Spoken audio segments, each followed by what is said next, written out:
un voyage dans la connerie. C'est Hervé qui a voulu y aller. Il est con d'origine. Il voulait retrouver ses origines, quoi. Alors on est parti comme ça pour un week-end. On a juste pris un petit bagage culturel. Et à la frontière, quand ils ont trouvé mes 500 grammes de Nietzsche, ils les ont confisqués. Ils nous ont juste laissé quelques vérités premières et des idées toutes faites que je tenais de mon père. Et puis finalement, bon, on est entré. Une fois en pleine connerie, l'impression qu'on a, on est déçu. On se dit, tiens, comparé à chez nous, c'est pas très dépaysant. Et puis, on remarque quelques petits détails. Par exemple, il n'y a pas de maison. Alors on se demande où la connerie va-t-elle se loger. J'ai posé la question à Françoise.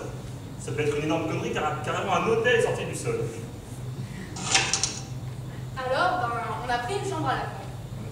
On a commencé à zapper sur la télé. C'est marrant, ça parle en con. Il n'y a pas plus de 300 mots de vocabulaire. Et les chansons à niveau de CM1. Ah, il y en avait une. T'étais où?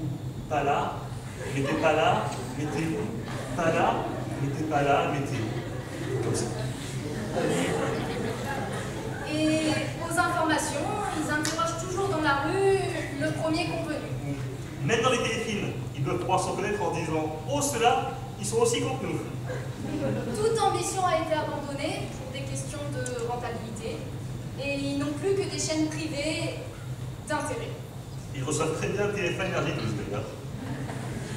Ensuite, on est parti se promener au hasard de la bêtise ordinaire. On a essayé de trouver quelques lieux communs sans sortir des sentiers battus. On a croisé Ève, la première conne.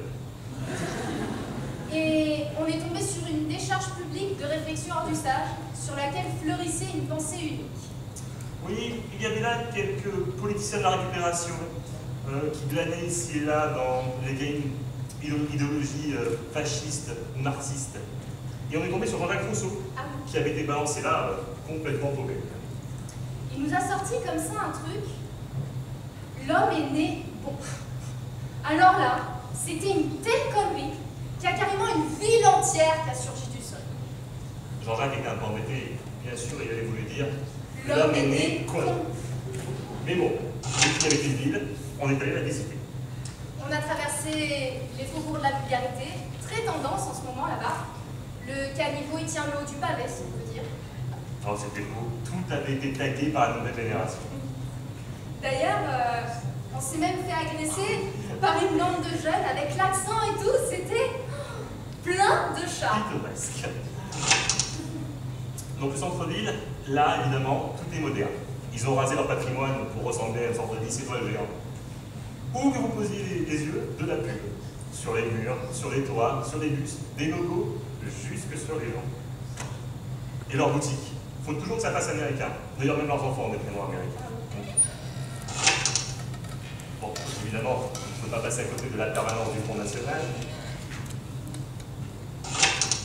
Et ça, c'est le musée de la connerie, où il y a une très belle collection de classiques de la fin du XXe, mais tout avait été emporté parce que le vernis de bonne conscience craquait un peu.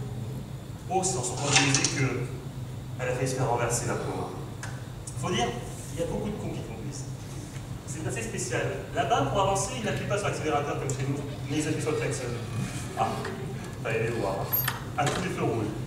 Dès que le feu passe au vert, c'est au premier qui klaxonne. Et après, ils foncent pour être les premiers à attendre au feu suivant. Ah, bon, vous nous avez envie de rire des fois. Oh oui. Mais attention, il ne faut pas se moquer d'eux. Ah oui, parce que le con est fier. N'allez surtout pas dire à un con qu'il est con. Dites plutôt qu'il a une autre culture.